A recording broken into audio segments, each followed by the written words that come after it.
이렇게 됐어.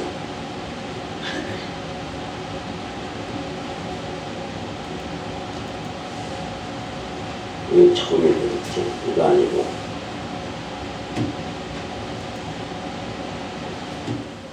응? 세뇌들.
자, 우리가 사도행전 말씀 참고해 나가면서 11장 4절서 보면은 베드로가 가이사라에 간 동기를 할례자들에게 설명을 합니다. 베드로가 저희에게 이를 차례로 설명하여르되 내가 요바성에서 기도할 때에 비몽사몽간의 환상을 보니 큰 보자기 같은 그릇을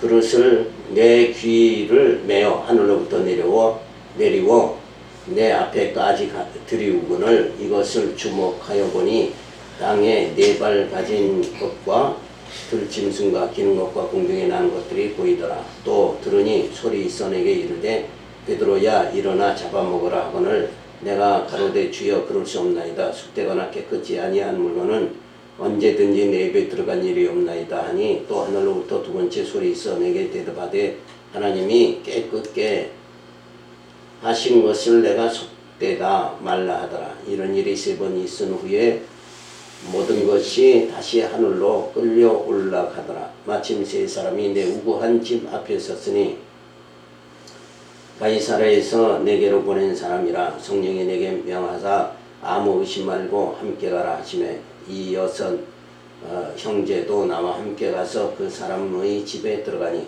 그가 우리에게 말하기를 천사가 내 집에 서서 말하되 내가 사람을 요바에 보내어 베드로라 하는 시몬을 청하라. 그가 너와 내 온 집에 구원 얻을 말씀을 내게 이르리라 함을 보았다 하거늘 내가 말을 시작할 때에 성령이 저에게 임하시기를 처음 우리에게 하신 것과 같이 하는지라.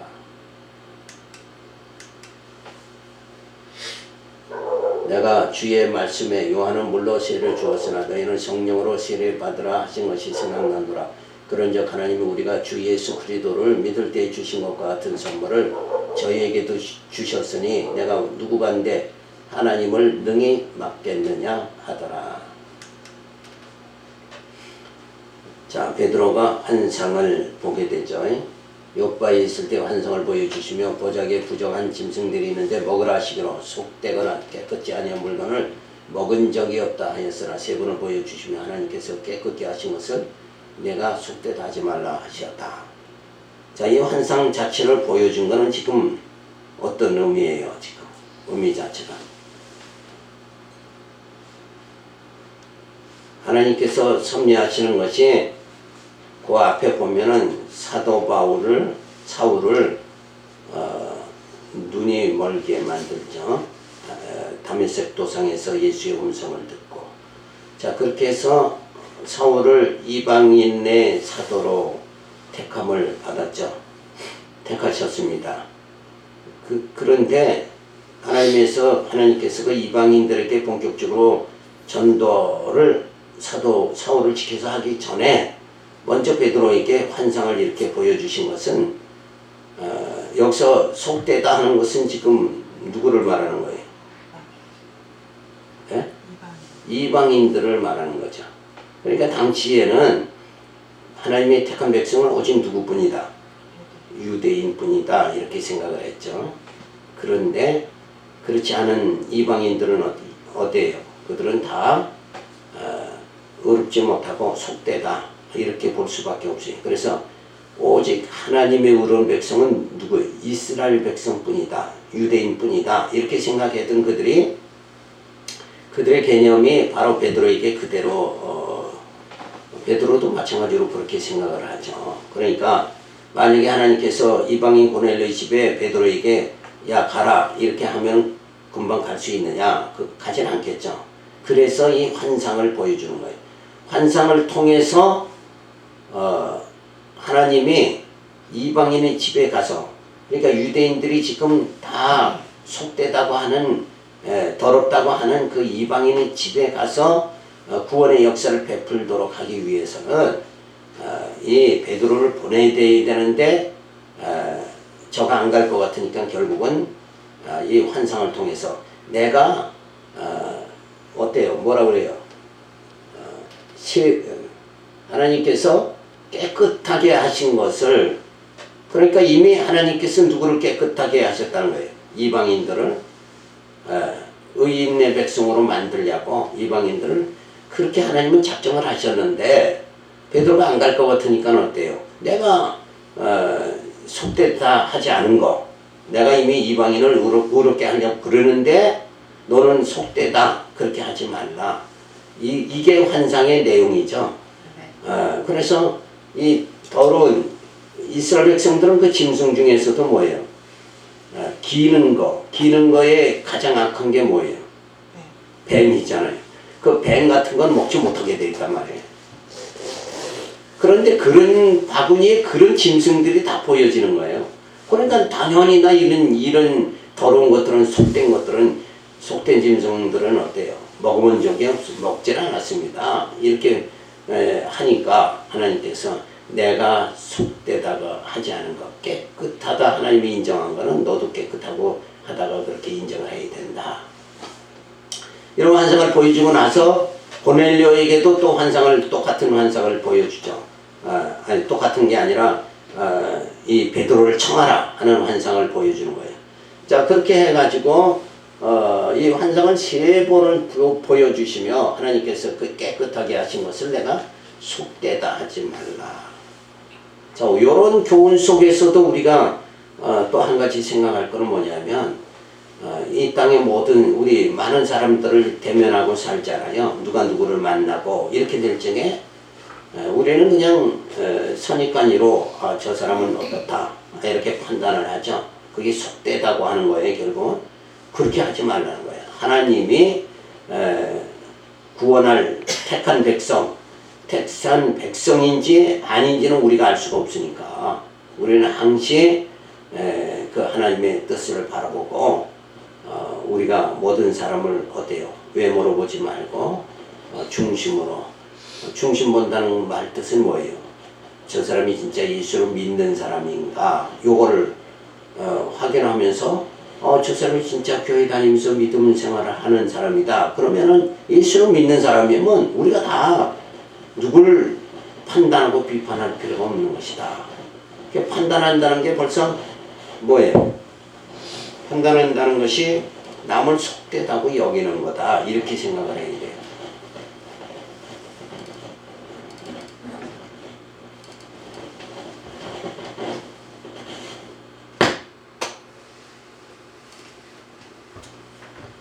자, 그래서 이 환상을 통해서도 진짜 하나님이 저 사람을 의롭다고 하나님이 했다 그러면 내가 저 사람을 비판할 수 있느냐? 그건 없는 거예요. 그러니까 이런 환상 속에서도 우리가 하나의 교훈을 또 얻을 수가 있는 거죠. 마침 고넬료가 보낸 하인이 찾아왔는데 성령께서 의심하지 말고 함께 가라 하기로 같이 가게 되었습니다. 자, 그러니까 환상까지 보여주고 천사가 뭐라 그래요? 너 따라가라. 의심하지 말고 따라가라. 이렇게까지 하니까 베드로가 고넬료의 집, 이방인의 집으로 향하게 되어지는 거죠. 자, 하나님께서 고넬료에게 내 온 집에 구원 얻을 말씀을 내게 이르리라 하거늘 당신을 청하게 되었다는 말을 그 집에 가서 고넬료에게 듣게 되어집니다. 자, 우리에게 주었던 선물을 저희에게 하나님께서 주시니 내가 어찌 막을 수 있느냐 하며 유대인들이 신랄하는 말에 대답을 합니다. 그러니까 많은 어떻게 유대인이 이방인의 집에 갈 수 있습니까? 하고 베드로를 비난들을 하니까 베드로가 하는 말이 환상까지 보여주고 천사가 나타나서 가라고 그러는데 내가 그걸 어떻게 거역할 수가 있겠느냐. 자, 그렇게 말을 하죠. 그래서 우리에게 주었던 선물, 그 선물이 뭐예요? 저희에게 하나님께서 주시려고 나를 이방인의 집에 보냈다. 그러니까 우리에게 주신 선물이 뭐예요? 성령이죠. 성령. 다락방 모였잖아요. 그랬더니 하나님께서 어때요? 성령을 임하게 해가지고 예수님의 약속대로 성령이 임해가지고 저들이 진짜 성령 받는 역사가 주어졌죠. 그러니까 우리가 받은 선물, 그 성령을 이방인에게도 뭐예요? 똑같이 하나님이 주시려고 이렇게 역사하시는 거다 하는 말이죠. 자, 예수님께서 593년 오시기 전 예스겔 선지자를 통해서 주의 영이 나를 들어올려 데리고 가시는데 여호와의 권능이 힘있게 나를 감독시키더라. 자, 에스겔을 주의 영이 인도함을 보여주시는 거예요. 그러니까 성령의 능력의 역사가 주어졌다는 거죠. 자, 베드로가 가이사랴에 간 동기를 할례자들에게 설명을 합니다. 환상을 보면서 바울이 환상을 보여주시면 의심하지 말라고 그렇게 하죠. 그래서 고넬료의 하인이 찾아와서 방문하기를 청하였습니다. 자, 유대인은 가서 말씀을 전하니 성령의 임하심을 보게 되어집니다. 그러나 유대인들이 계속 신란을 하죠. 이방인의 집에 왜 갔느냐 하면. 자, 그러면 이러한 사건들을 통해서 유다와 사마리아 전도가 주어지면서 베드로의 전도가 주어집니다. 우리에게 역사하시던 성령이 동일하게 역사하시면서 이방인에게도 회개하는 역사가 일어나게 하시어 구원해 주신 것이다. 그러니까 동일하게 유대인이나 이방인에게 복음의 능력이 주어지게 되어졌다 하는 말씀을 우리가 이런 사건들을 통해서 분명히 볼 수가 있는 거죠. 그러니까 이러한 것을 오늘날 이스라엘은 아직도 자기들에게만 메시아를 보내주신다. 그 약속을 지금도 기다리고 있죠. 예수님은 이미 오셨는데, 그러니까 성경을 정말 바로 본다 그러면 그렇게까지 오해하고 살 수는 없는 거죠. 그러니까 유대인들이 율법을 정확하게 깨달으면 율법의 천상 뭐예요? 처녀의 몸에서 메시아가 온다. 근데 처녀의 몸에서 예수님이 오셨잖아요. 그죠? 그런 걸 다 이렇게 짚어보면 분명히 알 수 있는데도 불구하고 저들은 그런 메시아, 자기들이 생각하는 메시아만 기다리고 있는 거죠. 그러니까 메시아가 오면 당장 어때요? 세상 나라 다 진멸해버리고 그냥 자기 나라 세우고 막 이렇게 하는 그렇게 하시는 그게 하나님의 섭리가 아니라 우리가 성경을 깨달으면 하나님은 어때요? 하나님의 영원한 나라, 신령한 그 나라를 세우기 위해서 그 나라 백성은 어떤 자들이에요? 그 나라 백성 만들기 위해서 하나님께서는 어때요? 예수를 보내고 성령을 보내서 교회를 세워가지고 말씀으로 양육무장투쟁 승리하게 만들어서 하나님의 산 영으로 하나님의 나라, 신령한 나라 들어갈 수 있는 자로 만든단 말이에요. 근데 그렇게 만드는 그 하나님의 나라를 이 유대인들은, 이스라엘 백성들은 알지를 못하는 거예요, 지금. 그들은 이 육체로 메시아가 와서 이 지상에 웅장한 나라를 세울 것 같이 이렇게 기대를 하고 있다. 그러니까 우리가 한 예를 들면 성전도 막 솔로몬이 막 웅대하게 졌죠. 그러니까 솔로몬이 지은, 또 헤롯 왕이 지은 그 성전만이 성전이다. 오늘날까지도 그렇게 보는 사람들이 많다 이거예요. 근데 실제는 뭐예요? 예수님이 돌 위에 돌 하나 남지 않고 그거 다 무너뜨려 버렸다. 그리고는 이제 하나님의 택한 자들의 심령 속에 하나님의 집이 지어져 가도록, 그죠? 하나님이 거할 신령한 처소가 우리 심령 속에 건축이 되어질 수 있도록, 만들어질 수 있도록 그렇게 하시는 이 하나님의 섭리죠. 그래서 이제 육체, 죽은 영을 산영으로 만들어가지고 교회를 세워서 이렇게 속사람이 거룩하게, 그리고 자라나게 하고 신령한 구원에 이르도록 이렇게 해서 세우는 그 영적인 나라, 그 나라를 하나님이 세우시려고 하는데, 이스라엘 백성들은 뭐예요? 그걸 기억을 하지 못하죠. 그러니까 보이는 성전, 보이는 나라, 이런 건데, 성경에는 뭐예요? 보이지 않는 나라, 보이지 않는 성전, 하나님이 거할 처소를 우리 심령 속에 건축해 주시는, 그래서 우리의 영이 거룩해지고 자라나고 구원이 이루도록 만들어 가지고 정말 하나님의 거할 처소가 이렇게 준비되도록 해 가지고 이제 완벽하게 부활의 몸, 신령한 몸으로 이제는 들어갈 수 있도록 이렇게 만드시는 하나님. 그러니까 전부 다 영적인 것은 보이는 것이 아니라 보이지 않는 거잖아요, 결국. 이 보이지 않는 것을 하나님께서 섭리해 가지고 하나님의 영원한 나라, 신령한 나라를 세우시는 하나님의 섭리인데, 늘 인간은 육체를 가졌기 때문에 보이는 것만 기준한다 이래. 그러니까 문제가 심각해지는 거예요. 그러니까 이렇게 여기서 막 유대인들이 이방인에 대해 왜 갔느냐 이런 것도 다 신뢰하는 것도 지금 하나님의 택한 백성은 하나님의 거할 처소가 심령 속에 이루어지는, 보이는 성전이 아니라 보이지 않는 신령한 성전이 세워지도록 하시는 이러한 섭리를 저들은 알 수가 없는 거죠. 그렇기 때문에 이렇게 막 분쟁이 주어지게 되어집니다. 자, 11장 18절 보면 베드로의 설명을 듣고 잠잠하여 하나님께 영광을 돌립니다. 저희가 이 말을 듣고 잠잠하여 하나님께 영광을 돌려가로되 그러면 하나님께서 이방인에게도 생명 얻는 회개를 주셨도다 하니라. 그가 많은 그 사람들 중에 베드로의 설명, 이렇게 내가 환상을 보고 천사가 와서 가라고 그래서 고넬료 집에 가서 구원의 역사를 베풀게 되어졌다. 세례도 주고 이랬고, 또 안수하니까 어때? 성령이 임하였고, 그래서 저들이 구원받는 귀한 역사가 주어지도록 이렇게 했다 하는 걸 말하니까 한쪽 유대인들은 어때요? 너희 이방인의 집에 왜 갔느냐 이러고 신란하고, 한쪽의 사람들은 진짜 이방인에도 진짜 그렇게 성령도 받고 구원이 주어졌느냐 이러고, 한쪽에서는 뭐예요?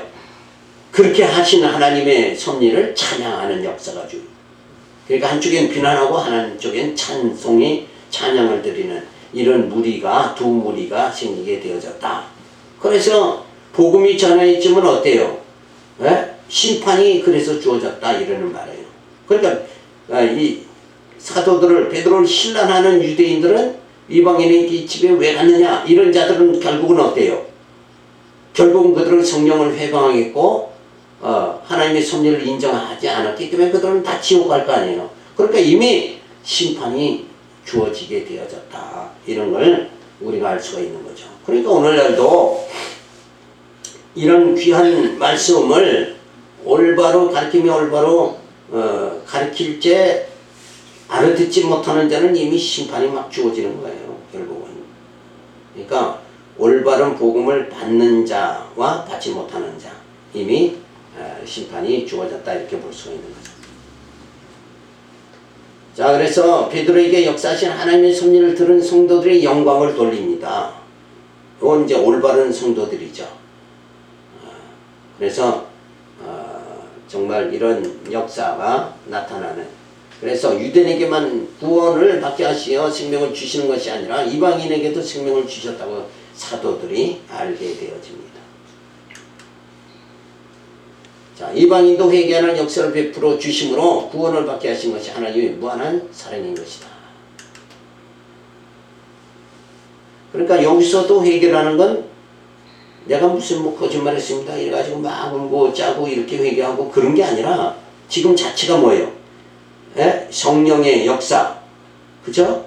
이거를 인정한 자들이냐 하지 않은 자냐. 그러니까 예수를 영접한 자와 영접하지 않은 자.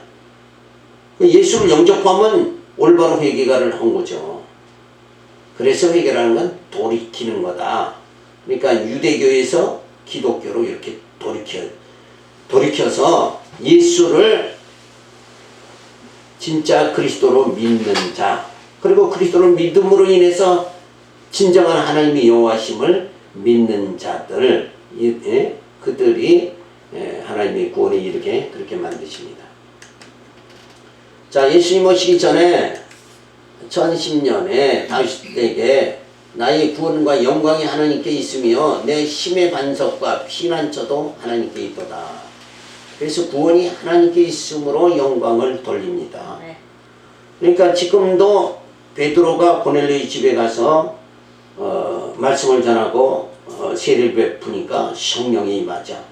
그래서 구원이 주어졌다. 구원이 이방인에게도 이르렀다. 그래서 하나님께 영광을 돌리는 것 같이 이 다윗도 하나님께 영광 돌리는 이런 면을 볼 수가 있는 거죠.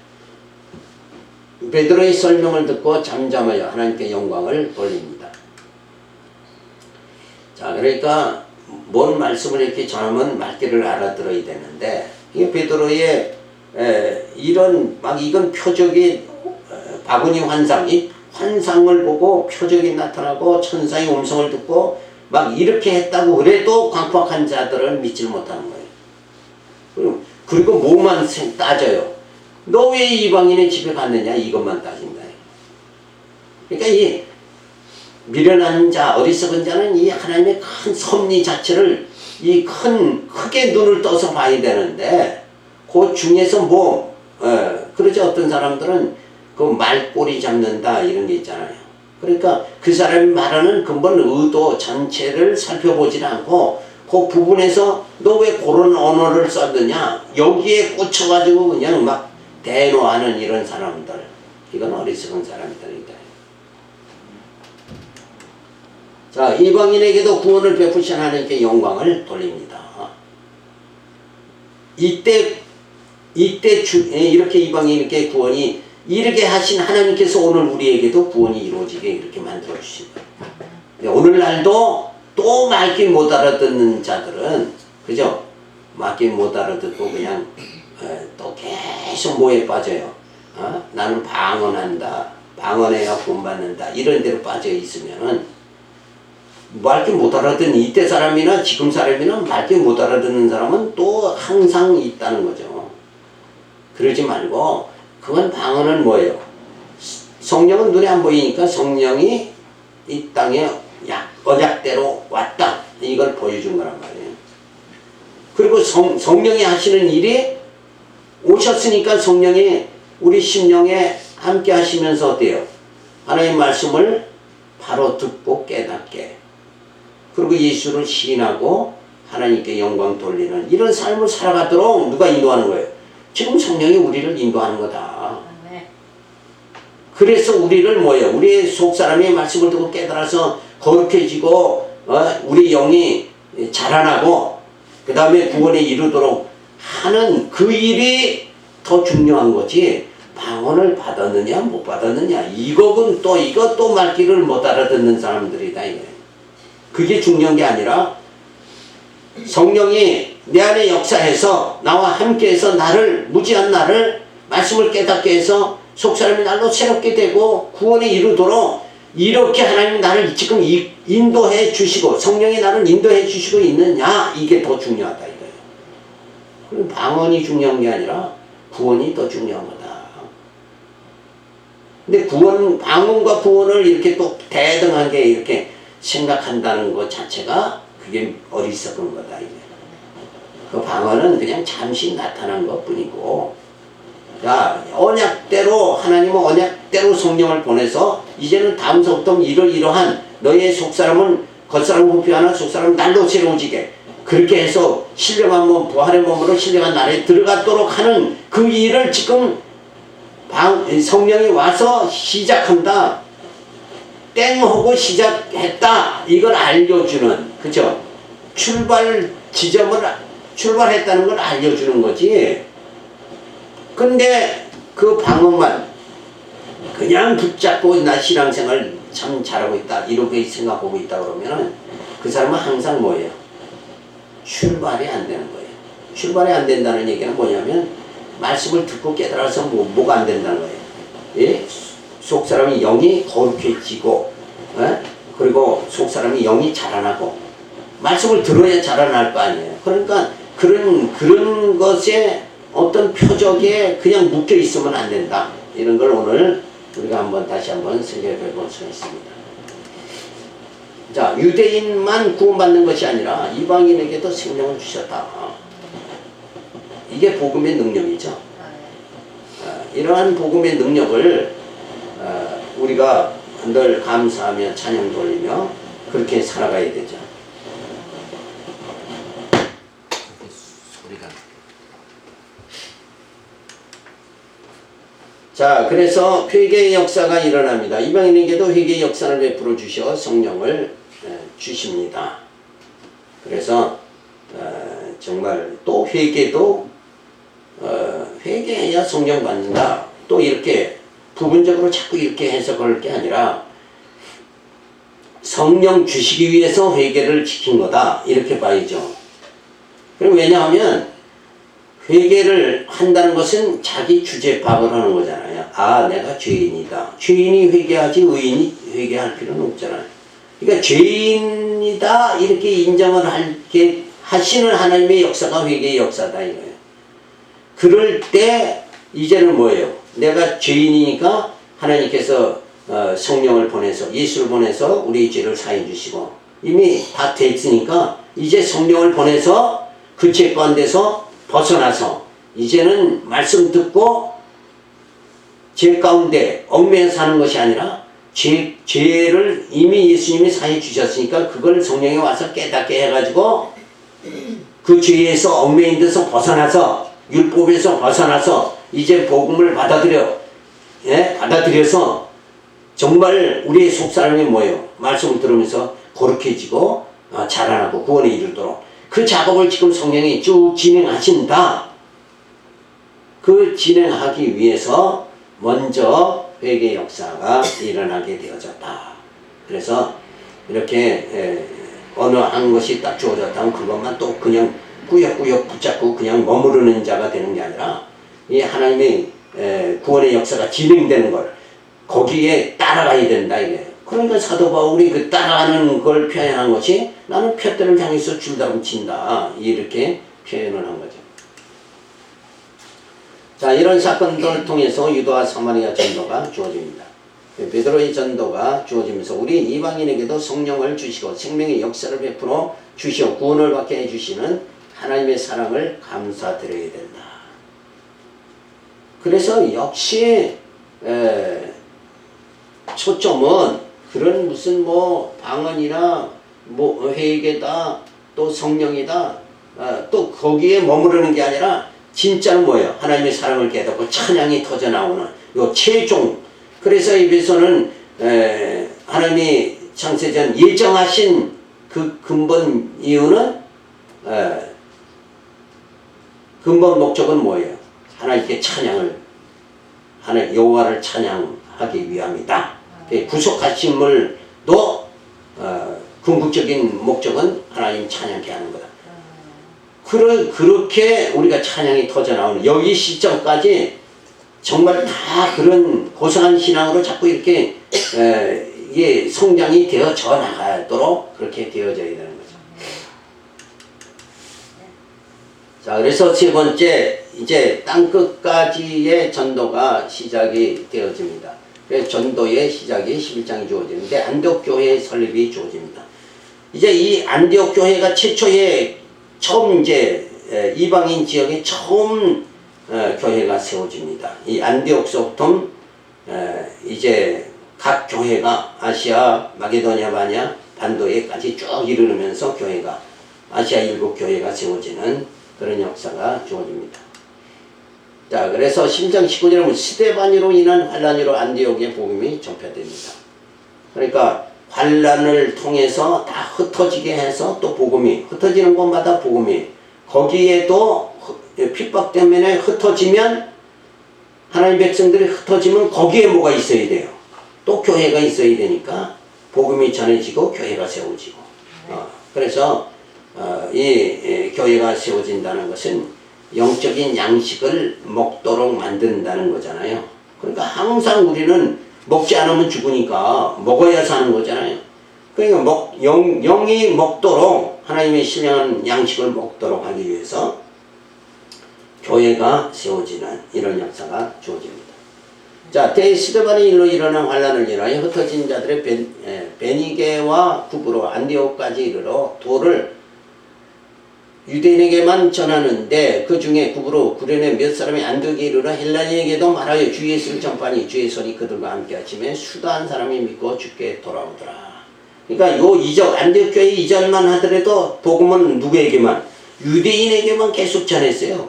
근데 이제 여기서부터 헬라인이 바로 이방인을 의미하죠. 이방인에게도 복음이 전해지는 역사가 주어집니다. 스데반의 일로 인한 환란을 인하여 성도들이 무서워서 흩어지게 되어 안디옥에까지 이르러 거기서 복음이 또 전파되는 역사가 주어집니다. 자, 최초로 이방인 지역에 교회가 세워지게 되죠. 안디옥 교회.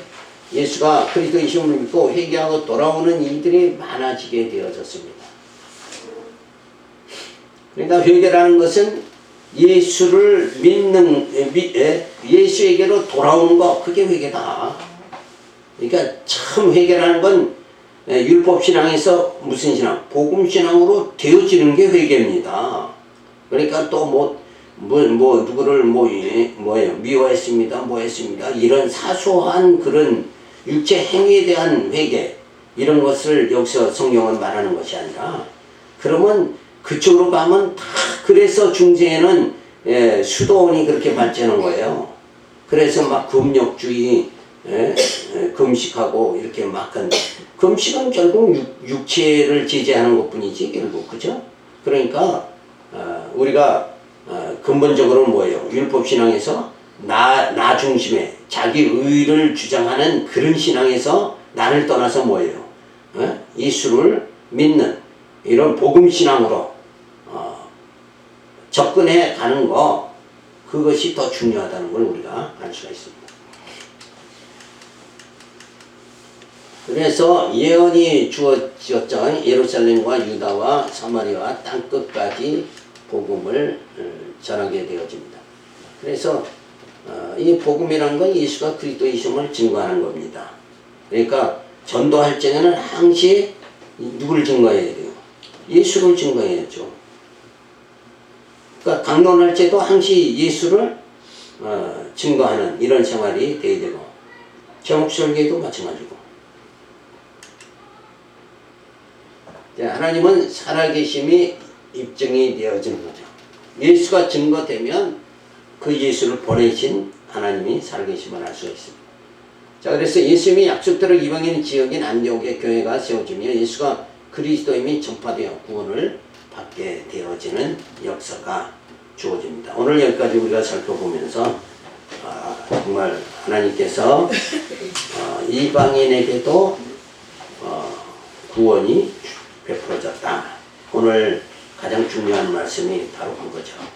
오늘 우리가 이방인인데 우리에게도 복음이 구원의 역사가, 복음이 전해지고 구원의 역사가 주어졌다.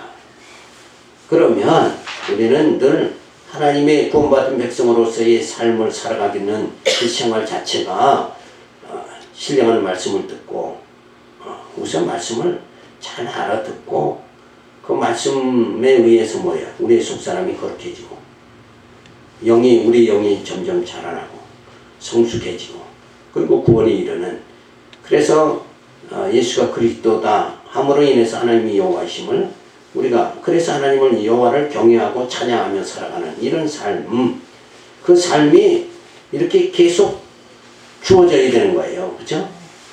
근데 어디에 한 군데 머무르면 안 되는 거예요. 신앙은 늘 전진이다. 계속 전진해야 돼요. 사람도 키가 자꾸 자라듯이 성장하는 사람은 그건 멈춰 있는 게 아니잖아요. 이건 교회를 통해서 말씀으로 양육받고 무장하고 투쟁하고 승리하는 이 영적 생활이 계속 이렇게 주어져야 된다. 양육을 말씀으로 양육받는 게 우리가 교회 생활 아니에요? 이 말씀으로 양육을 안 받으면 말씀 잊어버리면 말씀 떠나면 누구 떠나는 거예요? 하나님 떠나는 거죠. 그죠? 그러니까 구원이 그런 자들에겐 구원이 주어질 수가 없잖아요. 그래서 늘 우리가 말씀을 가까이 하고 성경을 계속 이렇게 읽으면 그때마다 이게 성경은 맨날 뭐 성경만 공부하나 그렇지만은 어제 들은 성경 오늘 들은 설교 들은 말씀 이게 다 깨달아지는 게 다르다 이거예요. 그러니까 10대에 들은 말씀과 40대 50대에 들은 말씀이 깨달아지는 게 다 다르잖아요. 그러니까 늘 우리는 말씀을 가까이 해서 성경의 성경 계시 말씀을 통해서 하나님은 어떻게 구원의 역사를 베풀어 나가시는가 이거를 명확하게 우리가 깨닫도록 그래서 구약은 역사서를 통해서 하나님의 존재를 밝혀주고 그리고 시가서를 통해 하나님의 속성 그리고 마태마가 누가 요한을 통해서 사복음서를 통해서 예수님의 진짜 그리스도다 이렇게 또 로마서부터 보면 말씀으로 양육하고 무장하고 투쟁하고 이렇게 쭉 해서 신구약 성경이 그 내용이잖아요. 그거를 익혀나가면서 하나님이 나를 이처럼 사랑하사 독생자를 보내주셔서 나를 이렇게 구원의 길로 인도해 주신다는 그 하나님을 찬양하는 귀한 심령 되기 바랍니다. 기도하겠습니다. 할렐루야 감사를 드립니다. 오늘도 주신 말씀 이방인에게도 구원이